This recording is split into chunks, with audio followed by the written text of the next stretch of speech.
铁证如山，乌军生擒朝鲜士兵，北约军援翻倍，波兰率先支持，加强亚太军力 F-15装载隐身反舰导弹。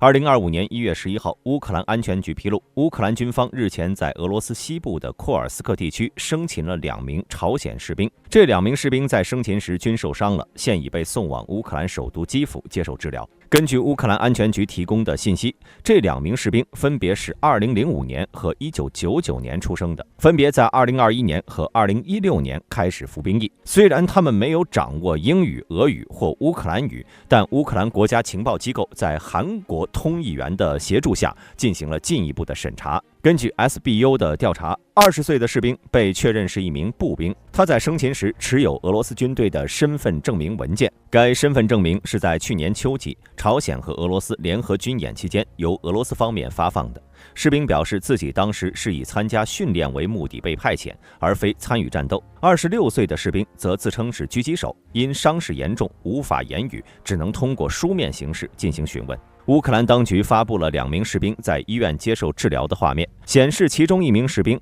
将进行牙科治疗，另1名士兵因腿部骨折正在接受医疗救治。乌克兰方面特别强调，他们在治疗过程中得到了适当的医疗照顾和人道待遇。乌政府认为，朝鲜士兵的被俘是朝鲜和俄罗斯军事合作的重要证据，进一步印证了朝鲜在俄乌战争中扮演了支持俄罗斯的角色。乌克兰总统泽连斯基表示，这次行动由特种部队执行。乌克兰外长西比哈也明确指出，这些朝鲜士兵并非雇佣兵，而是正规军队的一员。这次事件标志着乌克兰军方首次公开确认并详细披露了朝鲜军人身份。此前，尽管有关于朝鲜士兵被俘的报道从来没有人证，俄罗斯试图将这些亚洲面孔渲染成俄罗斯当地的少数民族，以图蒙混过关。而现在人证物证俱在，可谓铁证如山，俄罗斯再想要抵赖，恐怕是不可能了。目前，乌克兰安全局仍在继续对这2名北朝鲜士兵进行审讯，预计他们可能会提供有关俄罗斯和朝鲜军事行动的宝贵信息。更重要的是，这代表着第三方国家的军队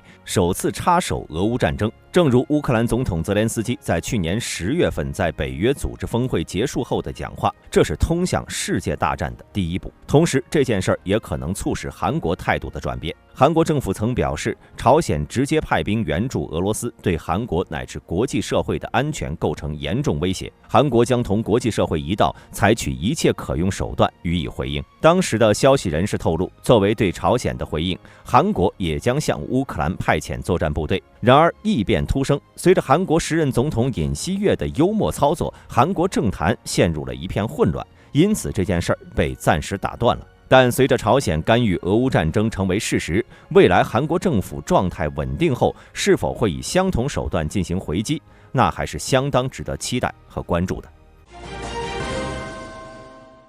25年1月11号，乌克兰军队在库尔斯克地区的战线取得重要进展，尤其是在波格列布基附近。根据1月10号发布的地理定位视频，乌军在位于苏贾以西的北部地区推进，显示出对俄罗斯防线有效突破。与此同时，俄罗斯军方也在这一地区进行了反击，尤其是在苏贾北部的鲁斯科耶、波列奇诺耶和马赫诺夫卡附近。俄罗斯社交媒体博客报道，俄军在这些地区推进了 3.25 公里，但这一消息尚未得到进一步确认。尽管天气条件逐步改善，库尔斯克地区的泥泞土地依然限制了大规模的地面行动，但俄军方预计，当地面结冻后，将开启新一轮的进攻行动。此时，俄罗斯的1427摩托化步兵团和30、34摩托化步兵旅等部队分别在鲁斯科耶、波列奇诺耶和波格列布基附近活动。乌克兰方面则坚决地防守并展开反击，尤其是在马赫诺夫卡和波格列布基地区。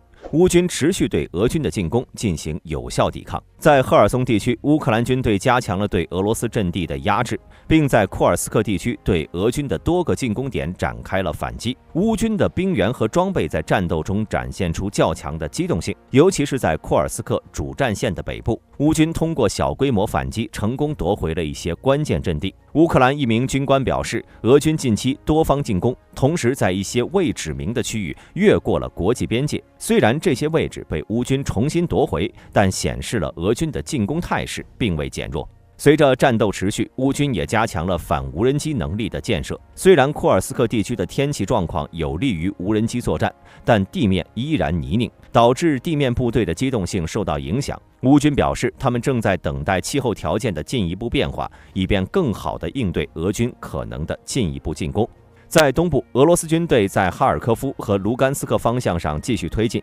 尽管这些进攻没有取得决定性成果，但俄军在这两个地方依然保持了一定的压力。尤其是在哈尔科夫以东的沃夫昌斯克和斯塔里茨亚地区，俄军展开了多次攻击，乌军则稳固防线，阻止了俄军的进一步推进。在顿涅茨克地区，俄军在查基夫亚尔周边攻击获得了一定进展，尤其是在1月11号，俄罗斯军队成功占领了赫里霍里夫卡。此外，俄军还继续在托列茨克和波克罗夫斯克方向发起进攻，尽管他们未能突破乌克兰的防线。总体来看，乌克兰军队在各个战线上的表现稳健，尽管俄罗斯不断地在多个方向进行进攻，但乌军通过有效防守和局部反攻稳住了战局。随着天气变化，未来几周可能会看到战斗的进一步升级，特别是在天气条件有利于大规模地面行动时，俄罗斯或许会发动新的攻势。在这种复杂的战场形势下，乌克兰的反击与防守策略将是决定战线变化的关键。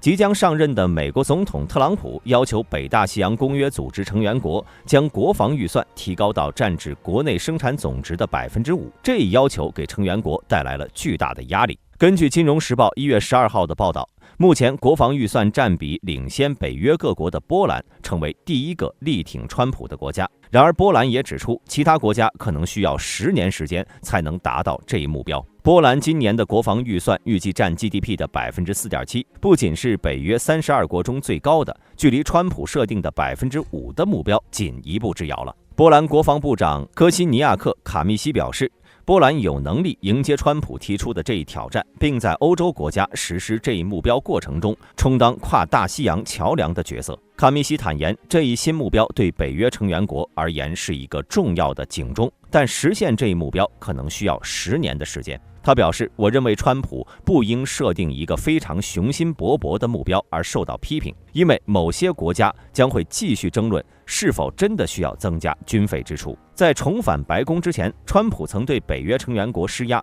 要求增加军费支出。现有的32个北约成员国中，只有23国达到了 2% 的军费支出目标，其中有8国未达到目标，包括克罗地亚、葡萄牙、意大利、加拿大、比利时、卢森堡、斯洛文尼亚，最少的则是西班牙，其国防预算仅占 GDP 的 1.28%。从22年俄罗斯全面入侵乌克兰以来，波兰的国防预算已增加了1倍，而且大规模采购了数十亿美元的武器，大部分来自美国和韩国。卡密西表示，波兰地理位置接近俄罗斯，我们别无选择。地理位置使得军事投资和装备采购变得至关重要。作为2025年元旦起担任欧盟轮值主席国的波兰，计划利用这一机会说服其他成员国，将1000亿欧元从欧盟下一期共同预算中拨出，用于国防。卡密西指出，欧盟有能力重新分配资金，它的首要任务是确保在未来几年内，从8000亿欧元的疫后复苏基金中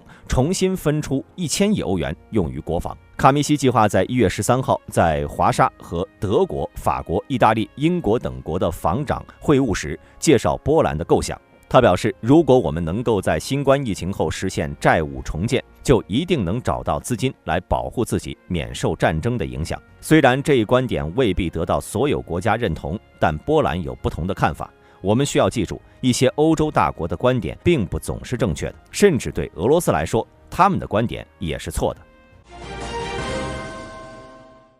美国空军 F-15EX 将成为印太地区反舰打击的核心力量。F-15EX 是美空军在 F-15E 攻击鹰基础上研发的最新型战机，预计将大量部署在冲绳加手纳基地。然而，当前 F-15EX 战机仍然无法挂载远程反舰飞弹 AGM-158C， 这主要是由于两者在软件系统上的整合问题。为了解决这一问题，美军方近日宣布将授予洛克希德马丁公司一项合同，计划将 AGM-158C 和 F-15EX 进行系统整合。这一举措将大幅提升美军在印太地区的反舰打击能力。美国海军航空司令部司令表示，他们将向洛马集团旗下的飞弹火控公司授予一项合约，负责将 AGM-158C 导弹及其用户界面整合到 F-15E 和 F-15EX 战机上。通过这项技术整合，这两款战机将能够挂载并且发射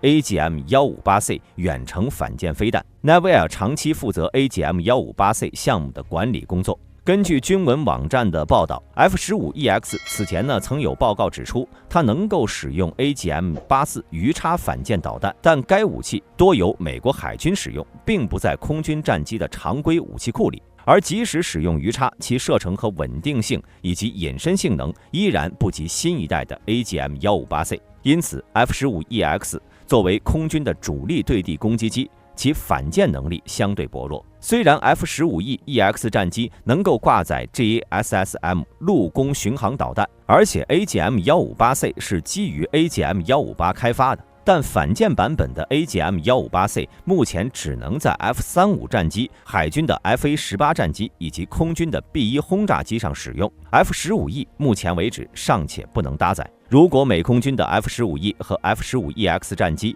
成功实现 AGM-158C 反舰导弹的挂载能力，这将极大增强美军在印太地区的远程反舰打击能力，尤其是在台海和东海等关键水域。美军可以利用部署在冲绳加手纳基地的大批 F-15EX 战机作为前线打击的主力。根据目前的部署情况，加手纳的空军机队的数量也远超海军的 FA-18 机队，这使得空军在反舰作战中的优势更加明显。对此，各位有什么看法？欢迎在评论区留言讨论。我是大兵，我们下期再见。